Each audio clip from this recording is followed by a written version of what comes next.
Hello everyone, कैसे हो आप सब लोग। मैं हूं आशीष और आप देख रहे हो मेरा चैनल बायोलॉजी वाला। रुक के जाना ज़रा, क्योंकि ये आपकी काम की बात है। मैं आपको एनसीईआरटी बायोलॉजी पढ़ा रहा हूं, जो कि आपके नीट 2025 एग्ज़ाम के लिए बहुत ज़्यादा इम्पोर्टेंट है। इतनी इम्पोर्टेंट है कि आपकी ज़िंदगी उससे बनने वाली है। और एग्ज़ाम सारा मैं आपको लिख के देता हूँ, वहीं से आएगा, सवाल वहीं से पूछे जाते हैं। और वो मैं आपको इन वीडियोज़ में एज इट इज़ वही बता रहा हूँ जो पेपर में आएगा। मतलब अगर मैं कहीं निशान लगा रहा हूँ तो आप ये मार्क कर लेना दिमाग में अपने कि ये आएगा ही। और इस बात पर अगर आपको बिलीव नहीं हो तो आप पहले वाले वीडियोज़ को जाकर के देख सकते हैं, जो कि आपकी प्लेलिस्ट में है। वहाँ पर आपको 6 चैप्टर करा दिए गए हैं 12th के, 6 चैप्टर 11th के। आपके लगातार वीडियोज़ आ रही हैं चैनल पर, तो बस इस वीडियो को आप देख कर जाना ज़रूर, तब आपको यकीन होगा। तो हम शुरू करते हैं chapter number next, that is evolution. और यहाँ से 3 सवाल तो नीट में आएंगे ही, मतलब 3 सवाल तो आते ही हैं हर जगह से, आपको पता है। तो 3-2 इस तरह 4 भी आ जाते हैं कई बार। जैसे सेल डिवीजन से एक बार 4 क्वेश्चन आ गए थे, तो हो जाता है वो, पर 3 ही आते हैं। तो करते हैं शुरू इवोल्यूशन को, जो कि हमारा बहुत इंपॉर्टेंट है चैप्टर। देखो यहाँ बहुत सारी थ्योरी है, आपको बोरियत लगेगी तो दैट्स फाइन। बोरियत तो आपको लगती ही है, पढ़ने वाली चीज़ों में बोरियत लगती है, चुटकुले मजे आते हैं। तो चुटकुले अभी नहीं सुनाए जा रहे हैं, पढ़ाया जा रहा है, तो आप थोड़ा ठहर के ध्यान से देखेंगे। तो शुरू करते हैं। यहाँ लिखा है कि इवोल्यूशनरी बायोलॉजी द स्टडी। देखो कहीं से भी कुछ भी आ सकता है। एक तो ये बात दिमाग में रखो कि कहीं से भी कुछ भी पूछ लेंगे तो आप फिर रोओगे बाद में। ऐसा नहीं कर सकते कुछ भी छोड़ दो, कहीं से कोई भी लाइन क्वेश्चन बन सकती है। तो आप इस पर दिमाग मत लगाना कि ये पैराग्राफ शुरुआती वाले इंपॉर्टेंट नहीं है, सब इंपॉर्टेंट है भाई, ठीक है। यहाँ लिखा है कि evolutionary biology the study of history of life forms on earth and what exactly. ये स्टेटमेंट देखो, पहला भी अगर आए तो पहला भी देखो स्टेटमेंट सवाल आ सकता है कि इवोल्यूशनरी बायोलॉजी जो है वो study of history of life form on earth है। तो आपको इसे करेक्ट करना पड़ेगा। मतलब अगर आपको ये पढ़ा हुआ होगा तभी आप इसे करेक्ट कर पाओगे, अदरवाइज नहीं कर पाओगे। व्हाट एग्जैक्टली इज इवोल्यूशन है क्या? To understand the change in the flora and fauna, मतलब वहाँ के जो प्लांटेशंस है और जो आपका एनिमल वर्ल्ड है सारा, उसको समझने के लिए, उसमें चेंज जो है उसको समझने के, उसमें जो चेंज हुआ है that have occurred of million of years, मतलब इतने सालों में जहाँ फ्लोरा और फोना में जो परिवर्तन हुआ है, जो चेंज हुआ है, that is I think evolution. And we must have an understanding of the context of origin of life. यहाँ ओरिजिन ऑफ लाइफ के कंटेक्स्ट में देखेंगे, that is evolution of earth, of stars and of indeed of the universe itself. What follow is the longest all of the conjectured stories. This is the story of origin of life and evolution of life form or biodiversity on planet Earth in the context of evolution of Earth and against the background of evolution of universe itself. तो पहला paragraph है, इसमें कुछ ज़्यादा है नहीं, शुरू यहाँ से होती है बात। हेडिंग है आपका ओरिजिन ऑफ लाइफ। बहुत ज़्यादा इंपॉर्टेंट हैं चीज़ें, और थोड़ा ध्यान रखना, जहाँ मार्क करूँगा तो सवाल वहाँ से बनेंगे। ठीक है। When we look at the star, जब आप स्टार्स देखते हो तो कहीं ना कहीं आप पीछे टाइम में देख रहे होते हो। तो ये यहाँ पर आपको सवाल मिलेगा कि जो आपका स्टार्स की दूरी है उसे स्टीलर डिस्टेंस में नापते हैं, हालांकि सबको पता होता है बच्चों को ये। And are measured in light years, sorry stellar distance को लाइट ईयर्स में नापते हैं, सॉरी। तो ये सबको पता होता है बचपन में। What we see today is an object whose emitted light started its journey million of year back. मतलब जो तारे आप देख रहे हो आज, जो आपके सामने जो चमक उसकी आ रही है आज की तारीख में, वो बहुत मिलियन साल पहले वहाँ से चली थी। परंतु अगर आप आज की तारीख में अपने सामने जो भी आप देख रहे हो वो सारा इमीडिएट है, वो अभी के अभी आप उसको इमीडिएट टाइम में देख रहे हो। However, when we see object in our immediate surrounding, we see them instantly and hence in the present time. Therefore, when we see stars that apparently peeping into the past, यानी कि आप पुरानी चीज़ों को देख रहे हो और अभी तो आप प्रेजेंट में हो। The origin of life is considered a unique event in the history of universe. The universe is vast. Relatively speaking, the earth is itself only a speck. यानी अर्थ जो है वो एक छोटी सी बिंदी है बस। The universe is very vast. The universe is very old. That means यहाँ से आपको पहला सवाल याद करना है, जो कि आपको इम्पोर्टेंट लगेगा। यहाँ लिखा है ऑलमोस्ट 20 बिलियन साल पहला। तो आपको अलग अलग किताबों में अलग अलग लिखा हुआ मिल सकता है, उससे हमें कोई मतलब नहीं है, पर यहाँ जो है वो आपको ध्यान रखना होगा। यहाँ 20 बिलियन साल पहले बताया, तो यही याद करना है। Huge clusters of galaxies comprise the universe. Galaxies contain stars and cloud of gases and dust. Considering the size of universe earth is Indeed. फिर से कह रहे हैं कि यूनिवर्स को देखते हुए अर्थ तो बहुत छोटी सी चीज़ है। एक बिग बैंग थ्योरी है, आपको पता है, बड़ा धमाका हुआ था जिसमें कैसे बताते हैं कि सब कुछ छिटक कर अलग हो गया था, और जो अलग अलग गैलेक्सीज बनी, उनके स्टार्स हैं, उनके सन्स हैं, सन है, मतलब इस तरह से तो एक बड़ा तो बिग बैंग थ्योरी ये कहती है कि इसको एक्सप्लेन करने के लिए कि सिंगुलर ह्यूज एक्सप्लोजन, एक बड़ा धमाका हुआ था और unimaginable in physical terms, the universe expand हुआ था and hence the temperature came down. धीरे धीरे जो टेम्परेचर था हज़ारों डिग्री सेल्सियस था, फिर वो धीरे धीरे ठंडा हुआ। यहाँ से आपको सवाल थोड़ा याद आ मतलब बन सकता है कि पहले टेम्परेचर कम हुआ, हाइड्रोजन और helium formed some time later, बाद में हाइड्रोजन और हीलियम बनी एंड द गैसेस कंडेंस हुई ग्रेविटेशन के अंडर में and form the galaxies of the present day universe. तो उनकी वजह से फिर गैलेक्सीज का निर्माण हुआ। तो ध्यान रखना कि यहाँ से जो चीज़ें हैं वो मतलब यहाँ बस पता नहीं कैसे लिखा हुआ है, कुछ और किताबें पढ़ोगे अच्छी बाद में जीवन में तो उनमें बड़ा बड़ा समझाया गया है कैसे क्या शुरू में क्या हुआ थ्योरी के अकॉर्डिंग। तो यहाँ तो बस उल्टा सीधा कर रखा है पर तो हमें तो इसी में से सवाल देखने हैं, हमें कोई मतलब नहीं है क्या लिखा है। In the solar system in the Milky Way galaxy earth was suppose to have been formed. यहाँ से हमें फिर से सवाल मिल गया एक कि अर्थ जो है वो 4.45 बिलियन ईयर बैक बनी थी, ये याद करना है। There was no atmosphere on early earth, शुरुआती अर्थ पर एटमॉस्फेयर नहीं था, ये समझने की बात है। बाद में जो एटमॉस्फेयर हुआ भी तो वो हाइड्रोजन वगैरह की वजह से रिड्यूसिंग था सारा का सारा। तो यहाँ लिखा है कि water vapour, methane, carbon dioxide and ammonia release from molten mass cover the surface. तो ये कह रहे हैं कि वाटर वेपर्स, मीथेन, ये मार्क करनी है आपको सारी। वाटर वेपर्स थी, मीथेन थी, कार्बन डाइऑक्साइड थी और अमोनिया थी। शुरुआती वातावरण में जो गैस थी वो ये थी, मोल्टन मास से रिलीज़ हो रही थी। यूवी रेज जो पड़ी और फिर उससे कह रहे हैं कि हाइड्रोजन और ऑक्सीजन बने, और हाइड्रोजन मतलब वाटर टूट गया और उससे हाइड्रोजन ऑक्सीजन बने, ऐसा बताते हैं। और फिर जो हाइड्रोजन थी वो हल्की थी तो वो एस्केप कर गई और ये बाहर चली गई, सॉरी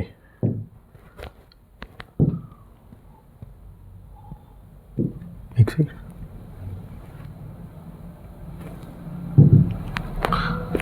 क्या हुआ भैया?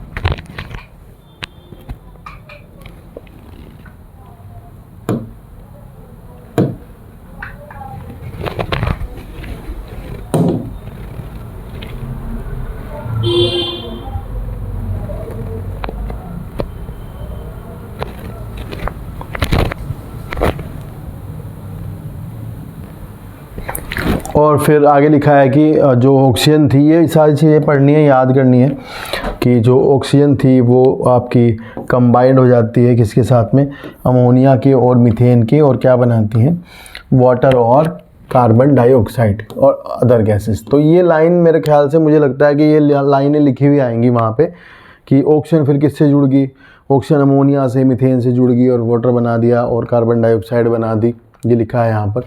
और ये लाइन बना सकते हैं, सवाल बन सकता है इस पर। The ozone layer was formed as it cooled the water vapour fell as a rain. बारिश हुई, बारिशें लगातार चलती रही, गड्ढे जो थे वो समुद्र बन गए। फिर यहाँ से हमें एक लाइन मिल सकती है, नीट में आएगी जो आ सकती है कि life appeared 500 million years after the formation of the earth, यानी कि लगभग 4 बिलियन साल पहले। अब लाइफ के कंटेक्स्ट में यहाँ केवल मेरे ख्याल से आरएनए डीएनए की बात हो रही है, बाकी कुछ नहीं। लाइफ मतलब सेल वगैरह की बात नहीं हो रही, ये वो वाली लाइफ है, बस जीवन की जो चीज़ें हैं इंपॉर्टेंट वो बन गई। And did life come from outer space? Some scientist believe that it came from outside. Early Greek thinkers thought unit of life called spores. तो लोग पुराने लोग जो थे वो ये कहते थे कि जीवन की शुरुआत जो है वो दूसरे ग्रह से हुई है, और जो दूसरे ग्रह से स्पोर्स जो थे वो आपके ट्रांसफ़र हुए, अलग अलग प्लेनेट पे गए और अर्थ पे भी आए। और उसमें से बस एक इम्पॉर्टेंट थ्योरी जो सब मानते हैं वो है पैंसपर्मिया, मतलब ये स्पोर्स का नाम है panspermia. It is still favourite idea of astronomers, उनका सबका मानना यही है कि जीवन जो है वो दूसरे ग्रह से ही आया है।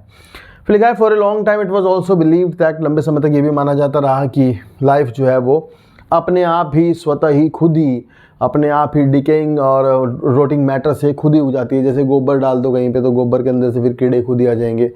तो बहुत लोगों तक मानते रहे कि लाइफ जो है वो स्पॉन्टेनियसली जनरेट होती है, मतलब जीवन की जो शुरुआत है वो स्पॉन्टेनियस जनरेशन है, खुद ही शुरू होता है जीवन, ऐसा है। पर फिर बाद में लोगों ने अलग अलग अपनी थ्योरी दी, स्प्लेंजेनी वगैरह जो साइंटिस्ट थे उन्होंने इस थ्योरी को डिस्प्रूव किया था अपने एक्सपेरिमेंट से कि भाई ऐसा तो नहीं है। और फाइनली थ्योरी जो स्पॉन्टेनियस जनरेशन की है वो डिस्प्रूव्ड हुई थी, वो लुईस पास्चर से हुई थी। तो यहाँ से आपको याद करना है कि who disproved the theory of spontaneous generation? आपका आंसर होगा that is Louis Pasteur disprove the theory of spontaneous generation. और लुइस पास्चर ने जो सेल थ्योरी है उसको एक्सपेरिमेंटली प्रूव किया था कि सभी सेल्स जो है वो नई जो है पुरानी से पैदा होती हैं। ये भी आप ध्यान रखोगे। And by careful experimentation demonstrated that a life come from only pre existing life. मतलब इसने कहा लुइस पास्चर ने कि जीवन की जो शुरुआत है, जीवन जो है वो पूर्व में जो जीवन है, पहले से जो जीवन है उसी से ही नया जीवन पैदा हो सकता है।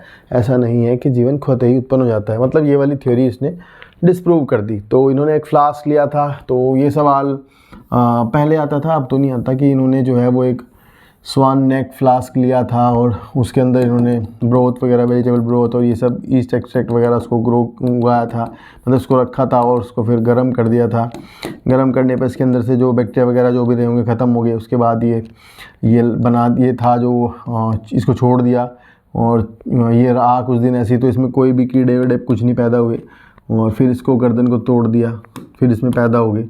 तो उन्होंने कहा कि एयर में थे चीज़ें, एयर में होते हैं स्पोर, और फिर यहाँ पर जो है वो ट्रैप हो जा रहे थे। जो कर्व नेक थी इसकी उसमें वो ट्रैप हो जाते थे, जबकि अगर हम गर्दन तोड़ दें तो फिर से दोबारा यहाँ जीवन पैदा हो जाता है।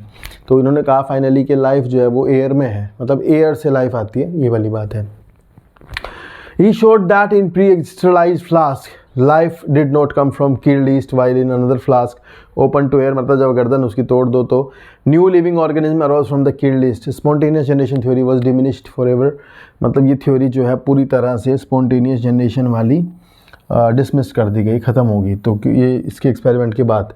And however this did not answer, फिर ये भी बात है कि भाई एयर में जो जीवन है वो कहाँ से आया? कोई कहने वाली बात है भाई, कहाँ से आया होगा, हवा में जीवन कैसे आता है? तो इसको प्रूव करने के लिए फिर ओपेरिन एंड हेल्डन की जो थ्योरी है वो है। तो यहाँ से ओपेरिन हेल्डन की थ्योरी शुरू होती है, जो बताती है कि लाइफ जो है वो इनऑर्गेनिक कॉन्स्टिट्यूएंट से पहले ऑर्गेनिक कॉन्स्टिट्यूएंट्स बने और फिर ऑर्गेनिक चीज़ों ने मिल कर सेल वगैरह का फॉर्मेशन किया। तो ये थ्योरी है। तो इसमें से हमें सवाल निकालने हैं कुछ जो कि आपके पेपर के लिए इम्पोर्टेंट है। और थ्योरी आपको याद थोड़ी करनी है वहाँ पे, ऐसा तो है नहीं कि थ्योरी याद करनी है। तो आपको बस सवाल निकालने हैं यहाँ पे क्या क्या क्वेश्चंस हैं जो कि पेपर में आपके आ सकते हैं। तो जैसे यहाँ लिखा है कि ओपेरिन कहाँ के थे, तो यहाँ से हमारे पास एक क्वेश्चन बनता है कि ओपेरिन जो है वो कहाँ के थे। तो ओपेरिन जो है वो रसिया के थे, ये सवाल आएगा यहाँ से। हेल्डन है वो जो इंग्लैंड के थे, ये सवाल आएगा यहाँ से। इन्होंने ये थ्योरी प्रूव की थी, मतलब ये थ्योरी प्रपोज की थी। इन्होंने कहा कि जीवन जो है वो अपने आप नहीं बनता और जीवन जो है इनऑर्गेनिक चीज़ों से पहले ऑर्गेनिक चीज़ें बनती हैं, और जैसे आरएनए, प्रोटीन वगैरह, और बाद में इनसे फिर और वो बनते हैं, सेल वगैरह बनते हैं। And that formation of life was preceded by chemical evolution and that is formation of diverse organic molecule from inorganic constituent. यानी जितने भी डाइवर्स ऑर्गेनिक मॉलिक्यूल्स हैं वो सारे जो हैं इनऑर्गेनिक कॉन्स्टिट्यूएंट से बने हैं, ये ध्यान रखना। And the condition on earth were high temperature, volcanic storms, reducing atmosphere. यहाँ से फिर एक सवाल ये बनेगा मेरे ख्याल से कि शुरुआती जो टेम्परेचर था, शुरुआती जो एनवायरनमेंट था, ये याद रखना होगा आपको कि शुरुआती एनवायरनमेंट जो था वो रिड्यूसिंग था। कैसा था? यहाँ से पूछा जाएगा कि शुरुआती जो एनवायरनमेंट है वो कैसा था? वो रिड्यूसिंग था, क्योंकि हाइड्रोजन भरी हुई थी एनवायरनमेंट है तो रिड्यूसिंग ही होगा। फिर ये गैसेस आपको पता होनी चाहिए कि मीथेन थी, अमोनिया थी, और भी गैसेस थी। तो यहाँ से इस बात को थोड़ा प्रूव करने के लिए कि भाई चीज़ें जो है वो इनऑर्गेनिक से ही ऑर्गेनिक बनी है, इसको प्रूव करने के लिए स्टैनली यूरे मिलर जो थे 1953 में से मार्क करो, ठीक है। एस.एल. मिलर अमेरिकन थे, ये आपको सवाल आ सकता है, ये आपको समझना है। इन्होंने लेबोरेटरी में एक ऐसी कंडीशन का फॉर्मेशन किया, ये एक्सपेरिमेंट डिज़ाइन किया। इन्होंने एक वैक्यूम पाइप बनाया, इसमें से वैक्यूम कर दिया, इसके अंदर कोई गैस नहीं थी। फिर उन्होंने अपनी इच्छा से इसमें मीथेन, अमोनिया और हाइड्रोजन को भरा, और यहाँ वाटर जो था वो गर्म हो रहा था, जिससे वाटर वेपर जनरेट होती थी, तो वो भी यहाँ घूम के आएंगी। तो फाइनली इस चैम्बर में वाटर वेपर्स हैं, मीथेन है, अमोनिया, हाइड्रोजन है, 3 गैसेस हैं, 2:1:2 इस रेशो में थी ये। तो मीथेन, अमोनिया और हाइड्रोजन ऐसे, ठीक है, अमोनिया और हाइड्रोजन ये 2:1:2 की रेशो में ली थी। और यहाँ इन्होंने फिर इसमें इलेक्ट्रोड लगाए थे 2, यहाँ पे इन्होंने इस एक्सपेरिमेंट को चालू करके छोड़ दिया था। यहाँ से पानी गर्म होता था, यहाँ जाता था, और यहाँ पर सारी चीज़ें थी, यहाँ कंबशन होता था, यहाँ इलेक्ट्रोड्स हैं, यहाँ करंट जनरेट करते थे, मतलब लाइटनिंग जैसा करते, जैसे बिजली चमकती हो वैसा करते थे। फिर उसके बाद आगे यहाँ पे कंडेंसर लगा हुआ है यहाँ पे, और इस कंडेंसर से चीज़ें जो है वो ठंडी हो गई फिर यहाँ पे आती थी। तो कुछ दिनों 5-7 दिन इसको लगातार चलते हुए छोड़ने के बाद ये देखा गया कि यहाँ जो है एक लाल रंग का लिक्विड इकट्ठा हो जाता है, जिसके अंदर इन्हें लगभग ग्लाइसिन नाम का जो एमिनो एसिड है आपका सबसे सिंपलेस्ट है, तो वो एमिनो एसिड मतलब उनको यहाँ पे प्राप्त हुए। तो उन्होंने कहा कि शुरुआत में सही थ्योरी है, ओपन हेल्डन सही कह रहे हैं कि भाई इनऑर्गेनिक जो चीज़ें थी उनमें पहले रिएक्शंस हुई, मतलब बारिशें होती रही, बिजली कड़कती रही, वाटर वेपर बनता रहा, गर्मी बहुत थी, टेम्परेचर था, तो ये हुआ होगा शुरू में, ऐसा हुआ क्योंकि यहाँ इस एक्सपेरिमेंट में भी हमें फाइनली यहाँ अमीनो एसिड्स वगैरह मिलने को शुरू हुए। तो इसी तरह लोगों ने फिर ये एक्सपेरिमेंट अलग अलग तरीके से किया, किसी को शुगर न्यूक्लियोटाइड, किसी को नाइट्रोजन बेस, किसी को कुछ मिला, किसी को कुछ मिला, वो अलग अलग बात है। तो यहाँ लिखा भी है, इन्होंने कहा कि भाई he created electric discharge in a closed flask containing methane, hydrogen, ammonia and water vapor for it। ये आपको यहाँ से याद जो करना है वो ये करना है, ये कि 800 डिग्री सेल्सियस टेम्परेचर था इसका और ये गैसेस थी और वाटर वेपर थी। He observe that formation of amino acid, मतलब इन्होंने ये क्या शुरुआत में बना, आपको ये मार्क करना है कि शुरुआत में जो है वो अमीनो एसिड्स दिखाई दिए। सिमिलर एक्सपेरिमेंट लोगों ने जब किए तो फॉर्मेशन ऑफ किसी को वहाँ शुगर्स मिली, किसी को शुगर्स दिखाई दी और किसी को नाइट्रोजन बेस दिखाई दिए, किसी को पिगमेंट्स यानी क्लोरोफिल वगैरह, किसी को फैट, तो अलग अलग लोगों को अलग अलग चीज़ें प्राप्त हुई।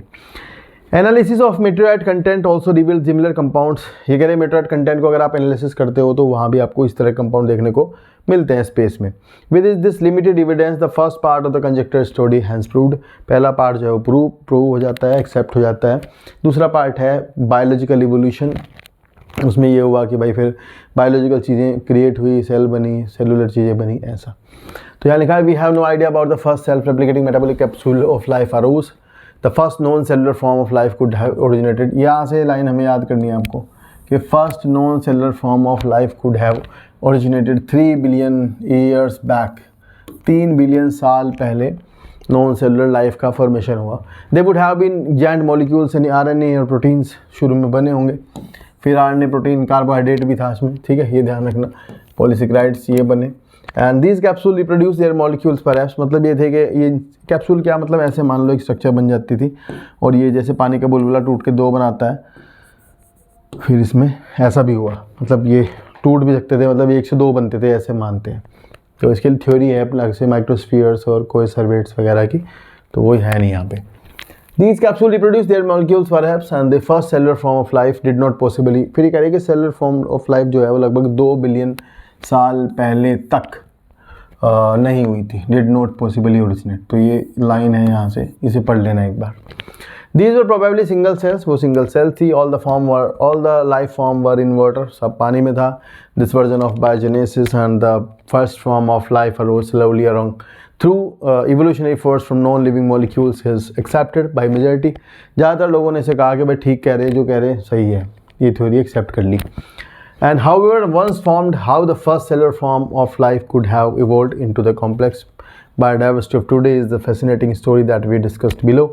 कह रहे हैं कि जो शुरुआती चीज़ें थी उनसे फिर इतना ज़्यादा होते इतनी डाइवर्स चीज़ें बनी, ये कैसे हुआ होगा, ठीक है। तो ये अब आगे थ्योरी समझाई जाएगी कि मतलब ये बताया जाएगा कि कैसे क्या बना होगा, इस पर थोड़ी बात होगी कि कैसे जो है इतनी एनॉर्मस डाइवर्सिटी हुई, इतने सारे इंसेक्ट हैं, इतने सारे जो दूसरे एनिमल्स हैं, प्लांट हैं, प्लांट में भी डाइवर्सिटी है, इतने बैक्टीरिया दुनिया भर के हैं, ये कैसे हुआ होगा, मतलब ऐसा कैसे चेंज होता चला गया। तो ये कह रहे हैं कि तो इस पैराग्राफ में थोड़ा सा ये डार्विनिज्म को डालने की कोशिश करेंगे कि भाई नया कैसे बनता है, कैसे नई स्पीसीज सेलेक्ट होती हैं, उसके बारे में हल्का टच है। तो ध्यान से देखना, ध्यान से सुनना और ओके, ठीक है। तो चलो देखो, यहाँ लिखा है कि conventional religious literature tells us about the theory of special creation. तो अंग्रेजों की, मतलब अंग्रेज कह रहा हूँ, तो फादर स्वरेज थे, फादर स्वरेज की एक थ्योरी है, थ्योरी ऑफ स्पेशल क्रिएशन।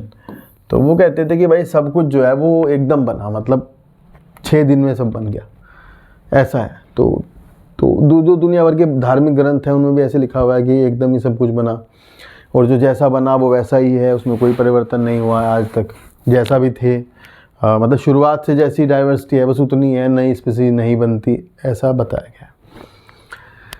लिखा है दिस थ्योरी हैज़ 3 कॉनोटेशंस। कि एक तो ये है इसकी कि भाई ऑल लिविंग ऑर्गेनिज्म स्पीशीज और types that we see today were created as such, जो जैसा है वो वैसा ही है। And to that the diversity was always the same since creation, ये डाइवर्सिटी जो है वो बदली नहीं है, जैसी जैसी बनी थी, जहाँ से बनी थी, will be the same in future, भविष्य में भी ऐसी ही रहेगी। एंड तीसरी बात यह है कि धरती जो है वो लगभग 4000 साल पहले की, अरे भाई कोई पूछने वाला हो, धरती जो है वो 4000 साल पहले की थोड़ी होगी, ठीक। तो ये वाली बात है, ये गलत था मतलब, पर बताई जाती है, ठीक है कोई बात नहीं। All of these ideas were strongly challenged during the 19th century based on the observations of made during a seawords in sail ship। अब यहाँ सवाल है पहला जो आपके लिए पेपर में आएगा, यहाँ से पूछेंगे डार्विन के लिए कौन सा शिप था, तो डार्विन HMS बीगल नाम के शिप पर गए थे। डार्विन जो है वो गैलापागोस आइलैंड, जो आइलैंड का एक ग्रुप है, वहाँ गए थे, ये ध्यान रखना है। Charles Darwin concluded that existing living forms share similarities to varying degree not only among themselves but also with life forms that existed millions of years ago। Darwin ने मतलब ये बताया वहाँ जाकर के भाई लाइफ फॉर्म जो है वो सिमिलरिटी शो करती हैं, अपने साथ ही नहीं बल्कि उनसे भी जो मिलियन साल पहले थे उनके साथ भी कहीं ना कहीं सिमिलरिटी शो करती हैं। इसका मतलब ये है कि डाइवर्सिफिकेशन होता चला गया, नई स्पीसीज बनती चली गई, इसका सीधा मतलब यही है। May such life form do not exist any more, वो अलग बात है, वो आज है नहीं। देयर हैड बीन एक्सटिंक्शंस, समय समय पर स्पीसीज ख़त्म भी हुई हैं, of different life form in the years gone by, just as new form of life arose at different periods of history of earth. There has been gradual evolution of life forms, और जो evolution है वो धीरे धीरे होता रहा, gradually मतलब चलता रहा। Any population has built in variation in terms of, देखो यहाँ पे एक बात है थोड़ी सी समझने की कि कोई भी पॉपुलेशन जो होती है उसके अंदर कुछ बिल्ट इन वेरिएशंस होते हैं उसके कैरेक्टरिस्टिक्स में, वही वेरिएशंस उसको नए स्पीसीज, नए वातावरण में, नए इन्वायरमेंट में, नई कंडीशंस में, नए रिसोर्सेज के साथ रहने में मदद करते हैं, वही, ठीक है। तो ये थोड़ा इम्पोर्टेंट है, अगर हमारे अंदर वेरिएशंस हैं तो उन्हीं वेरिएशंस के साथ ही मैं आज के वातावरण में रहने योग्य हूँ। अगर आज के वातावरण में रहने योग्य मतलब मेरे अंदर वेरिएशंस ऐसे नहीं हैं जो मुझे यहाँ रख लें, मतलब जो जिसके लिए मैं अडेप्ट हो जाऊँ, तो फिर मैं इस यहाँ पर रहने योग्य नहीं रहूँगा और मैं एक्सटिंक्ट ख़त्म हो जाऊँगा, मतलब ये है। तो हमें अगर ये ध्यान रखना है, जो भी आप देख रहे हो, जितने भी स्पीसीज़ आपके चारों तरफ दिखाई दे रही हैं, सारी स्पीसीज़ में एक खास बात है कि सभी जो हैं अभी सेलेक्ट हुए हैं, मतलब नेचर ने उन्हें सेलेक्ट किया है क्योंकि उनके अंदर वो वेरिएशंस हैं जिनसे वो सेलेक्ट हो सकते हैं, मतलब वो वेरिएशंस हैं जो उन्हें रहने योग्य बनाते हैं, ये वाली बात ध्यान रखना।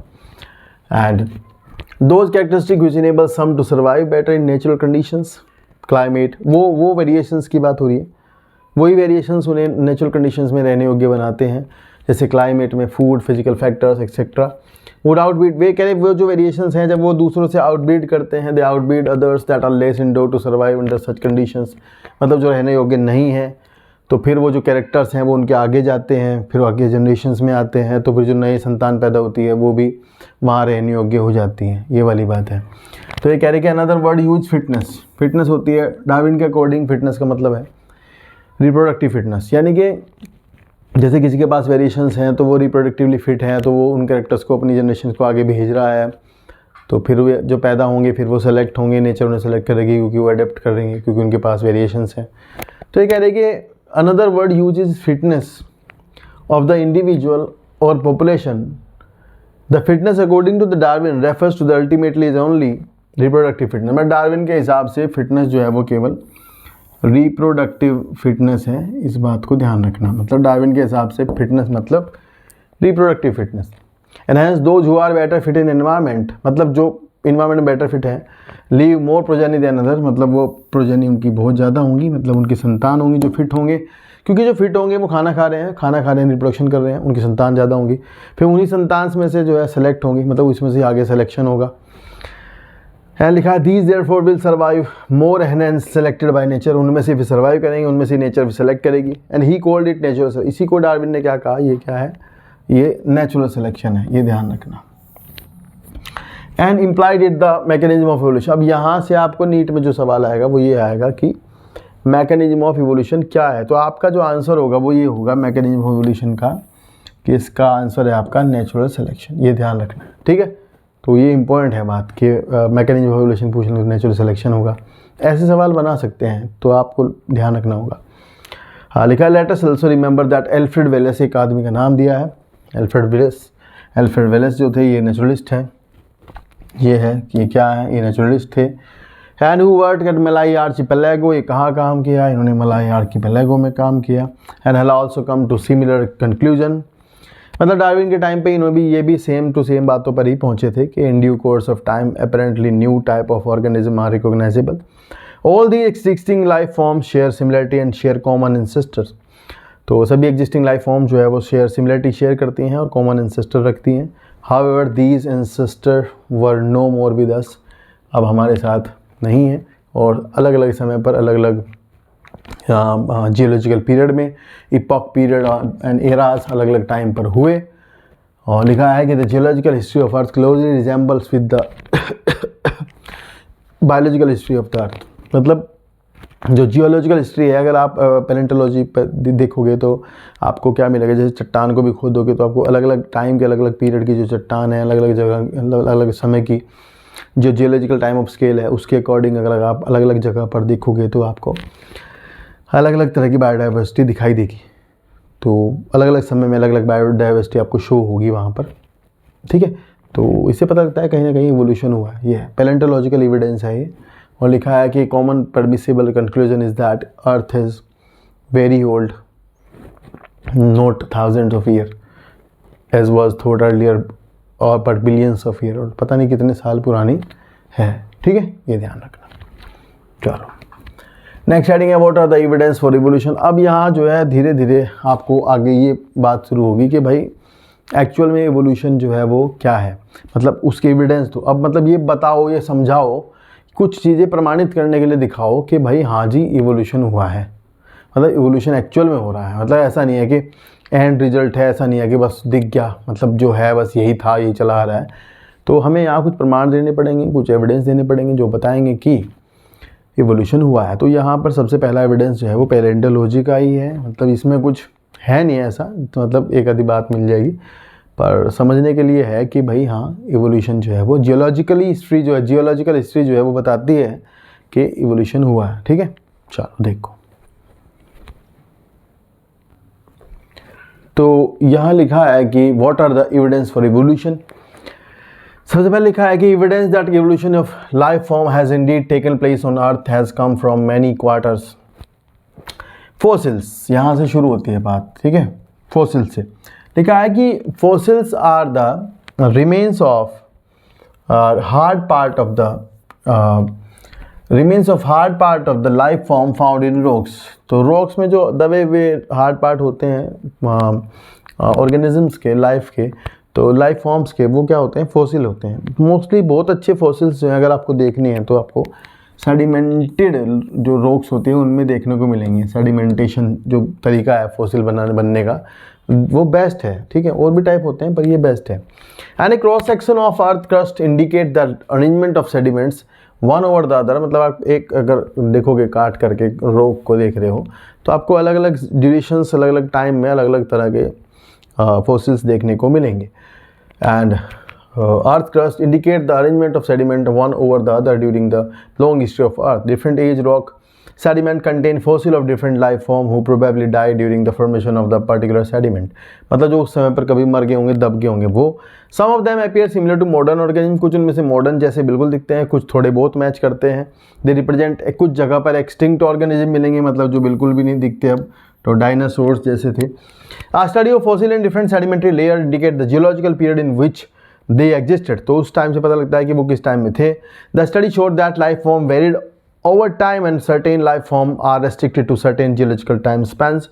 ऐसा भी देखने को मिला है कि कुछ चीज़ें जो केवल उसी टाइम पर थी उसके बाद वे नहीं आई। And all this is called palaeontological evidence. ये सब मिला जुला के पैलेंटोलॉजिकल एविडेंस कहला। तो आपको यहाँ से सवाल ये बन सकता है कि पैलेंटोलॉजी क्या है, पैलेंटोलॉजिकल एविडेंस किसके होते हैं। तो ये ध्यान रखना, फॉसिल्स के बारे में बात हो रही है, ठीक है, और स्टडी ऑफ फॉसिल्स मतलब पैलेंटोलॉजी। डू यू रिमेंबर कैसे एज ऑफ फॉसिल निकालते हैं? तो सबको पता है कि वो रेडियो एक्टिव डेटिंग करते हैं, ये ध्यान रखना। और उसमें types of radio active dating है, कार्बन डेटिंग वगैरह उससे करते हैं, तो उससे पता लग जाता है कि एज कितनी पुरानी है रॉक्स की, ठीक है, क्या ध्यान रखना। फिर लिखा है कि एम्ब्रियोलॉजिकल सपोर्ट इवोल्यूशन, मतलब एक अगर एम्ब्रियोलॉजी से हमें सपोर्ट मिले, एम्ब्रियोलॉजी से हमें पता लगे कि हाँ इवोल्यूशन हुआ है। तो अगर आप देखोगे तो यहाँ लिखा है कि this was propose by Ernest Haeckel. एक तो आप इस आदमी का, इनका महान वैज्ञानिक, इनका साइंटिस्ट का नाम याद रखोगे कि अर्नेस्ट हैकल जो है वो उन्होंने बताया था ये। Based upon the observation of certain feature during embryonic stage common to all vertebrates that are absent in adult. तो ये कह रहे हैं कि अगर आप सभी वर्टिब्रेट्स का अगर आप एम्ब्रियो देखोगे तो आपको बहुत ज़्यादा सिमिलरिटी उसमें देखने को मिलेगी, बहुत ज़्यादा सिमिलरिटी देखने को मिलेगी। हालांकि एडल्ट होने पर वो बदल जाते हैं, वो अलग बात है, पर एम्ब्रियोनिक लेवल पर आपको सिमिलरिटी देखने को मिलेगी। And for example the embryos of all vertebrates including human develop a row of vestigial gill slit. मतलब कह रहे हैं कि अगर आप देखोगे तो जो यहाँ पर आप देखोगे तो गिल स्लिट्स होते हैं, मतलब ये कह रहे हैं कि अगर आप इनके एम्ब्रियो में देखोगे तो सबको आपको वेस्टियल गिल स्लिट्स देखने को मिलेंगे। हालांकि ये फिशेस में ही फंक्शनल होते हैं। तो कहीं ना कहीं इससे पता लगता है कि हाँ इवोल्यूशन हुआ है और हम सब जो है एक जगह से ओरिजिनेट हुए हैं। फिर जो कार्ल अर्नेस्ट वॉन बियर है, इन्होंने क्या किया, इन्होंने कहा कि हाँ ठीक है ये बात ठीक होगी, पर किसी की भी जो किसी, जैसे मान लो ऐसा है कि अगर आप देखोगे, आप मैमल्स को देखते हो तो ऐसा नहीं कि मैमल्स का जो एम्ब्रियो है पहले वो फ्रॉग बनेगा, फिर वो सांप बनेगा, फिर वो बर्ड बनेगा, फिर मैमल बनेगा, ऐसा नहीं होता। हाँ हालांकि एम्ब्रियो के लेवल पर मैच करते होंगे दूसरों से भी, पर ये नहीं हो सकता कि वो जो है सभी की एडल्ट स्टेज से होकर के गुजरेगा। मतलब किसी का एम्ब्रियो किसी की एडल्ट स्टेज से होकर नहीं गुजरता है, ये ध्यान रखना। ये किसने कहा था? Karl Ernst von Baer. He noted that embryo never pass through the adult stage of other animal. ठीक है, तो ये ध्यान रखना। और इसके लिए एक लाइन वर्ड आता है पेपर में, ओंटोजेनी रिकैपिटुलेट्स फाइलोजेनी और बायोजेनेटिक लॉ, ये पूछा जाता है। ये किसने कहा था? अर्नेस्ट वॉन बियर ने, ठीक, अर्नेस्ट हैकल ने। ठीक है, चलो फिर यहाँ पर अगला एविडेंस है कंपैरेटिव एनाटॉमी एंड मॉर्फोलॉजी से। एविडेंस है कंपैरेटिव एनाटॉमी एंड मॉर्फोलॉजी से। तो evidence through comparative anatomy and morphology, तो इसमें क्या है? इसमें है कि just show similarity and difference among the organism of today and those existed year ago. मतलब इसमें सिमिलरिटी और डिफरेंस दिखता है कि जो आज हैं और जो हज़ारों सालों पहले थे उनमें देखते हैं। Such similarity can be interpreted to understand whether common ancestor were shared और नॉट। फॉर एग्जाम्पल, जैसे कि आप देख सकते हो यहाँ पर अब कि अगर वेल्स में देखोगे, बैट्स में देखोगे, चीता में देखोगे और ह्यूमंस में आप देखोगे तो सभी में आप देखोगे 4 लिम्स की जो बोन होती है यहाँ पर, तो ये देखो 4, ये ह्यूमरस मिलेगी सभी में। तो यहाँ लिखा भी है, कहाँ गया? तो ये रहा, यहाँ लिखा है humerus, radius, ulna, carpus, metacarpus और फेलेंजिस। तो ये सभी में, इनमें सब में पाई जाती है, चाहे ये कोई भी हो, वेल हो, बैट हो, चीता हो, हम भी हो, कोई भी हो, सब में मिलती होती हैं। तो कहीं ना कहीं इनसे पता लगता है कि हम जो है एक ही जगह से ओरिजिनेट हुए हैं। And hence in these animal the same structure develop different direction due to adaptation। भाई कोई भागता है, कोई दौड़ता है, कोई तार पकड़ता है, कोई उड़ता है, कुछ भी करता है, तो डिपेंड करता है। वो तो बैट्स जैसे उड़ती हैं। तो ये कह रही है कि अडेप्टेशंस के अकॉर्डिंग जो सिमिलर स्ट्रक्चर थी वो चेंज होती चली गई। And in this animals the same structure developed along the different directions due to the adaptation and this is called the divergent evolution. इसे हम बोलते हैं डाइवर्जेंट इवोल्यूशन। और जो ऐसा शो करती हैं स्ट्रक्चर उन्हें बोलते हैं होमोलोगस स्ट्रक्चर्स। तो होमोलॉगी जो है वो हमेशा डाइवर्जेंट इवोल्यूशन शो करते हैं। होमोलॉगी का मतलब होता है कि ओरिजिनेट एक पॉइंट से हुए हैं और डाइवर्सिफाई होते चले गए अलग अलग एडेप्टेशंस के अकॉर्डिंग। तो ये लिखा है कि and the structure are homologous and homology indicates common ancestry. तो ये स्टेटमेंट है, नीट में आएगा कि होमोलॉगी जो है वो कॉमन एंसेस्ट्री शो करती है, कहीं ना कहीं मतलब एक ही पॉइंट से ओरिजिनेट हुए हैं, ये ध्यान रखना। अदर एग्जाम्पल है इसका ही, होमोलॉगी का एग्जाम्पल है वर्टिब्रेट हार्ट जो है वो भी कॉमन ओरिजिन शो करते हैं, ब्रेन भी जो है वो कॉमन ओरिजिन शो करते हैं। In plants also the thorns of tendril, ये बहुत इंपॉर्टेंट सवाल है, बहुत ज़्यादा इंपॉर्टेंट सवाल है कि प्लांट के अंदर देखोगे तो thorns of bougainvillea and tendrils of cucurbita ये होमोलॉगी शो करते हैं, क्योंकि ये दोनों ही जो है वो एक्सिलरी बर्ड का मॉडिफिकेशन है। तो दोनों एक ही जगह से ओरिजिनेट हुए हैं पर काम दोनों का अलग अलग है, इसलिए डाइवर्जेंट इवोल्यूशन शो करते हैं। Homology is based on the divergent evolution whereas analogy refer to the situation exactly opposite to this. जैसे कि अगर आप एनालॉगी देखोगे तो एनालॉगस में क्या होता है, विंग्स ऑफ बटरफ्लाई भी उड़ती है और बर्ड्स भी उड़ती हैं, पर दोनों के अलग अलग हैं। जैसे कि इसके अपेंडेज होते हैं, उसके तो विंग्स प्रॉपर 4 लिम्स होते हैं। They are not anatomically similar structure though they perform similar function, पर फंक्शन सेम करते हैं। तो ऐसे स्ट्रक्चर्स एनालोगस होते हैं और ये कन्वर्जेंट इवोल्यूशन दिखाते हैं। तो इनकी क्या होता है, इनसे कन्वर्जेंट इवोल्यूशन होता है, ये आपको ध्यान रखना है, ठीक है। Different structure evolving for the same function and hence having similarity, और अगर फंक्शन सिमिलर हो, ओरिजिन अलग अलग हो, तो एनालॉगी होती है। Other example of analogy are the eye of octopus, इसमें ऑक्टोपस की आई और मैमल्स की आई, इनमें रेटिना की पोजीशन अलग होती है, हालांकि देखते दोनों एक ही हैं। और द फ्लिपर्स ऑफ पेंगुइन के फ्लिपर्स और डॉल्फिन के फ्लिपर्स दोनों के एक ही काम करते हैं, हालांकि एक बर्ड है और एक मैमल है। One can say that it is a similar habitat that has resulted in selection of similar adaptive features in different group of organism। ये कह रहे हैं कि सिमिलर हैबिटेट जो होता है ना कहीं वो ये क्या सिमिलर हैबिटेट जो है ना वो कहीं ना कहीं कन्वर्जेंट इवोल्यूशन को बढ़ावा देता है। तो लिखा है कि that has resulted in selection of similar adaptive features in different group of organism but toward the same function. जैसे कि स्वीट पोटैटो है, उसका काम क्या है, स्टोरेज ऑफ फूड, यानी शकरकंदी जो है उसमें भी फूड स्टोर होता है। एंड पोटैटो स्टैम मॉडिफिकेशन है, उसमें भी आपका क्या होता है, पोटैटो में भी फूड स्टोर होता है। पर ये दोनों ट्यूबर हैं, पर ये रूट का मॉडिफिकेशन है, वो भी कौन सी रूट होती है, जो एडवेंटिशियस रूट का मॉडिफिकेशन है, और ये स्टैम का मॉडिफिकेशन है। तो है दोनों अलग अलग, पर काम एक ही है, ये है। फिर यहाँ थोड़ा सा बायोकेमिस्ट्री से भी है, हल्का सा आपका जो वो है, मतलब हल्का सा आपका जो इन्होंने बताया एग्जाम्पल, ये बायोकेमिस्ट्री से है। कह रहे कि इससे भी मतलब प्रमाण मिलता है, एवोल्यूशन हुआ है कि इन the same argument similarities in proteins, मतलब अगर कह रहे हैं कि अगर आप देखोगे अमीबा से लेके हायर ऑर्गेनिज्म तक कुछ प्रोटीन कुछ जीन्स आपको सिमिलर मिलेंगे, तो सब में फंक्शन एक ही हो रहा है, तो कहीं ना कहीं पता लगता है कि कॉमन ओरिजिन हुआ है। The performing a given function among diverse organism give clue to the common ancestry. These biochemical similarities point to the same shared ancestry are structured similarities among diverse organism. ठीक है, तो कुछ नहीं आएगा। फिर यहाँ एक पैराग्राफ ये बताता है कि अगर कोई कहता है कि नई स्पीसीज नहीं बनती हैं, तो ये कह रहे हैं कि जब आदमियों ने खुद ही ब्रीडिंग करा के इतनी तरह की स्पीसीज बनवा दी हैं, तो क्या नेचर में ऐसा नहीं हो सकता? क्या नेचर में नई स्पीसीज नहीं बन सकती? बनती हैं।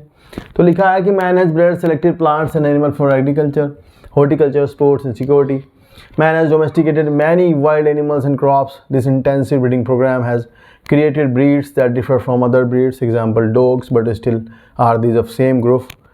It is argued that if within 100 of years man could create new breeds, could not nature have done the same for over million of years? क्या नेचर नहीं कर सकती ऐसा? तो कर सकती है। जब हम बना सकते हैं नई स्पीसीज ब्रीडिंग करा के, तो नेचर में हुआ होगा। यानी कि स्पीसीज नहीं बनती है, मतलब ये वाली बात है, इवोल्यूशन होता है। तो फिर एक एग्जांपल यहाँ पे इन्होंने दिया है, नेचुरल सिलेक्शन का भी एग्जांपल है, ये इवोल्यूशन को भी शो करता है। एक्चुअल में डायरेक्शनल सिलेक्शन का एग्जांपल है, ये आप ध्यान रखना कि कोई पूछेगा तो डायरेक्शनल सिलेक्शन में आएगा।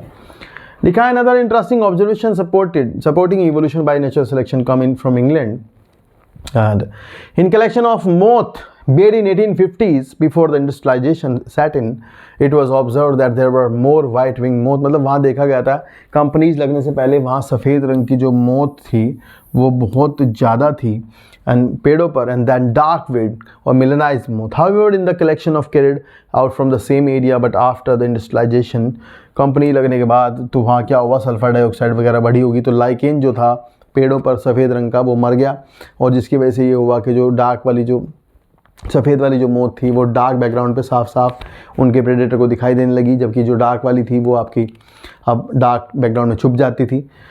तो इन्वायरमेंट बदल गया और सिलेक्शन फिर जो है किसी उनका हुआ जो अडेप्ट कर रहे हैं, जो उनमें छुप पा रहे हैं। मतलब there were more dark wing moth in the same area, that is the proportion was reverse, और प्रोपोर्शन जो है वो उल्टा हो गया। And the explanation put for this for observation was the predators will spot a moth against the contrasting background. मतलब बात ये थी कि जो प्रेडेटर्स थे वो कंट्रास्टिंग बैकग्राउंड के अकॉर्डिंग, जैसे ये काला है बोर्ड तो यहाँ काले बोर्ड पे सफ़ेद आपको दिख रहा होगा साफ साफ, अगर सफ़ेद बोर्ड हो तो काला साफ साफ दिखेगा। तो इसी तरह से जो मोथ थी वो भी सेलेक्ट होती रही अकॉर्डिंग टू द इन्वायरमेंट। जैसी पोल्यूशन बढ़ा लाइकेन मर गया, तो फिर लाइकेन मरने पेड़ों की जो बाग थी वो भी काली होगी सफ़ेद के बजाय, तो फिर वहाँ उल्टा हो गया चीज़ें। तो मोथ का नाम था वेस्टर्न बिटुलेरिया और वेस्टर्न कार्बोनेरिया, काले वाली कार्बोनेरिया, सफ़ेद वाली betularia. And during post-industrialization period, the tree trunk became dark due to the industrial smoke. Under this condition, the white-winged moth did not survive due to the predators. Dark-winged, more melanized moth survived. Before industrialization set in, the thick growth of almost white color lichen covered the trees. in the background. In the white wing moth survived but the dark color moth were picked out by the predators. तो यहाँ से आपको मुझे लगता है ये सवाल पता होना चाहिए कि जो इंडिकेटर है, जो लाइकेन है वो पोल्यूशन इंडिकेटर होता है। ये है सवाल तो, है ना भाई, ये ध्यान रखना। एंड ये डायरेक्शन सिलेक्शन का एग्जाम्पल है, ये भी याद रखना। Industrial melanism is example of direction selection. And they will not grow in areas that are polluted, hence moth that were able to camouflage, मतलब जो छुप पा रही थी, मतलब जो अपने आप को सराउंडिंग में छुपा ले रही थी, that is hide in the background survived.